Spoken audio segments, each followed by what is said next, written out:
research ya ba be ni ye adusi o ba be ye ni ye anini na Ghana for fashion module ya ka kire o say owura mahama de onyensa dada ye de agutu eto afofurum fisa on se say intimidation kan kwasa asem 9 months na mahama ba pa o meye hwe nyama papa mahama be ekufa do ba power 8 years de no ye fasuo bia le ni so wa me bibi papa bi amaga na fu na so 24 hour economy na mahama bo she bi o she no wadi so bo she bia mahama she wadi so 24 hour economy no ka so bia wadi so ekufa do ndo to no nsem fata nipa atenie ne kro no nsem fo ne ne matantan krofo keka fa no ho wa nka hwe na so mahama wo de chance ni so no dintina bua so mam ono de na mamu na ya mamu papa esese nka anything bia no all power no nipa de wagimi a na wagimi no nipa wagimi a na wagimi jimi ohwe eya sendambo jimi eye ya pa sendambo wo mahama yete Ghana ha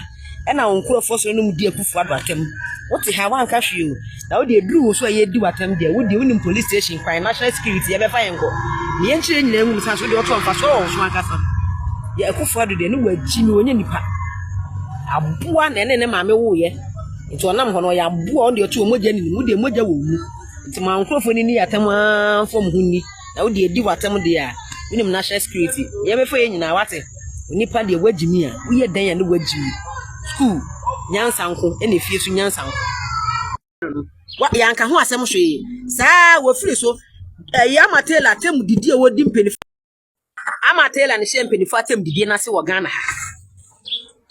papa no so yo ba so yo be ma na fe na matela na fun sasha we for person won she mpeni fa tem didi na se e wo Ghana ha se no a wo mahama wo ti Ghana ha atenie biala asa papa no so yo ba so yo be ma e fe no amatela no e sha ase e di mpeni fa mo Ghana no wanka o eno de wan fa na koma national security for ene no aye de ho sesa ne ma no afi no ani aba onim national security for e ho kwan mahama ye pese ka se mi cho Ghana ha nya o de ewu Ghana ha nya NDC for dia e na mama ba hyehyem na de ma nipa o Ghana ha me ka kire wo ewi ase de obedua bia no na obetwa susukuru obi obehwo mo bia ye de ho sesa be ma bo akasa akufo do ba power atani a wo nkrofo ni di akufo ado no wa yanka ho asem hwe saa wo firi so ya matela tem didi e wodi mpeni for Ghana ha no wote ha a wonka ho hwe no de waka wano atum sa wo so na wo taeche na wo hye ni kutupa so ni mpeni fatam Ghana ye de yenim so yo ba so yo be mo ye de yenim ase ye fe na matela na fon sa hye we for pause a wote ne ote ni studio no di mpeni fatam wo ka ho de my ntie nyina yengum ya bre wo amamuo na wo ka so ba bebu no enye na ode ba ye ni wo bedua wo no bla bla bla bla bla 24 hour economy no de ode ba ye ni ene chire no mahama ama nipa di hu ye Ghana ha papa na enye hwe enye wadwo so betra so afegbo wo nta so nkwa wie ye da na anya bia no e bia to betwa education is better than kwanketenkete school ehu hia pa mahama na obesi si onye bibi papa bia mfa ma Ghana fo aboso me nkunu ni oba power bibi papa bia no abaya ma Ghana fo a memeto memedi minim di ato akwakwaje nkwanketenkete oto on si wanko school a ko betime president yeso ya pese ya president se ono ne nkrofo di e matem education ehu hia pa nti ndisi fo na ya mo ba comment ase be di atam na mo na mo no mo mpe school papa se ase wo de mo to school faso ni so mamo ye de faso school so maye pa school de mo to on mo se ase mo nko school nti munnim de ekoso wiase e na munnim nim de bia ni munnim ana atani ye de mo di atam fa ehu me to on education ehu hia me papa ese san kokon nketenkete na me de minim de ekwakwagye ye na enne ye di nkwase asem Ghana ha ma ye ti ni suo no esanse na mo se o ha nko na di anim mo de mo to munni vision esanse mo anko school eti de ato mo ne emfam ho nyansa na munni wo bi o nyansa no o fa na nim de nto nkwagye nkokon nketenkete da. Yo, don't be stupid. I tell you, don't be stupid. When your stupid Kevin Taylor was insulting, where were you? Now you have the gut to arrest people who insult. Listen, don't be stupid. You cannot silence anyone. This culture of silence is not going to work. We will talk, we will criticize. If you deserve insults, we're going to insult you. Don't be stupid. This election is about the economy, stupid. It's not about all those other useless things about who built how many compost plants. Answer the 5 simple questions. And you can't hide behind the debate. You don't need a debate. All right, that was your one video na HMC President John Dramani Mahama see obia obekasa wo internet ne so bia against them and na obeka fu akere or the government ne de obeche no. He said it boldly. Wama obi fufra beka or no kasa no obeka ye. Meaning say a planting that they have planned to intimidate the NPP people. That is it, because so far so good they have succeeded arresting NPP people alone, with no one NDC person.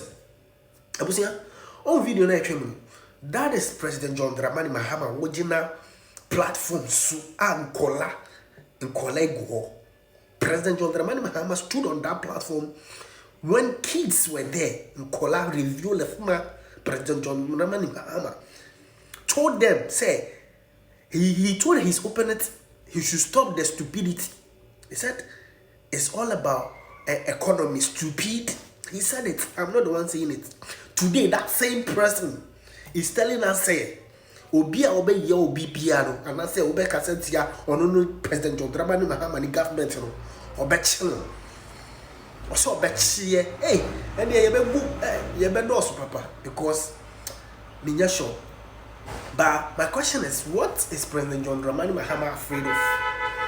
Why can't you test your own food? I don't know. Edima say Janina would be a my come no more opposition. Yeah, the same kind of food. I don't know. I don't know.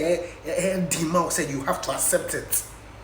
Niamana President John Dramani Mahama stood on platform. Nanado say Nanado will live shorter because we need to.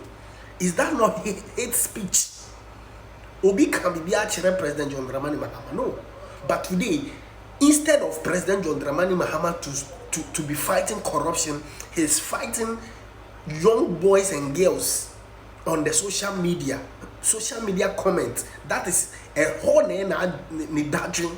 Instead of the 24-hour economy now, you have promised these people for 9 good months now. No? Want to me, ni left and right. That is not ni dodging. Now, and one thing I said, this media encounter me. I don't know what is the motive behind it. We vote for you to work, not to come and give us complaint. And pay accounts be out from you, bro. Work, do the work. The promises that you have made to us, fulfill the promises. Fine, then we will judge you. And you won't know about the catch and say, and this and that, and this and that. I was saying, I'm sure of it. Yeah, what's your Baba research? Yeah, Baba in here. I do see. Oh, Baba in here. I mean, Nagana for fashion, you catch it almost say. Or Rama, dear, or Yansan, that you're good to a room.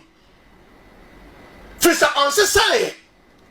Ebrebi no ya Ghana man panino o ka che Ghana forces so pese wo dan kanye mu ya waji ni so be twa gira mu abo be wa wan kan sa kromo impodri be o ka che say ya kenya no kwa edundum no ya charge phones too much ke ka san se mo na kromo na ko fo bo mo se ma no e na oba ye wo hu de yakoso so far oba ye taxes on ya ba ya ma ko akudu ba ko 11 different taxes on ya ba e bi wa increase bi ebisu ya mono chia wode aba eti se na ye kokotua sika we ya what it means is that ebisi ya nyuma begu o ya presuma pay you as for gisa dia ye jitum mahama gisa dia watum wia ye begu eti wuju waketia na nka bia wo your budget say enabusu me kan ya ka me ticket at 300 o next budget no I was say 672 every budget. Meanwhile, our salary has not been increased. Okay. Brand new.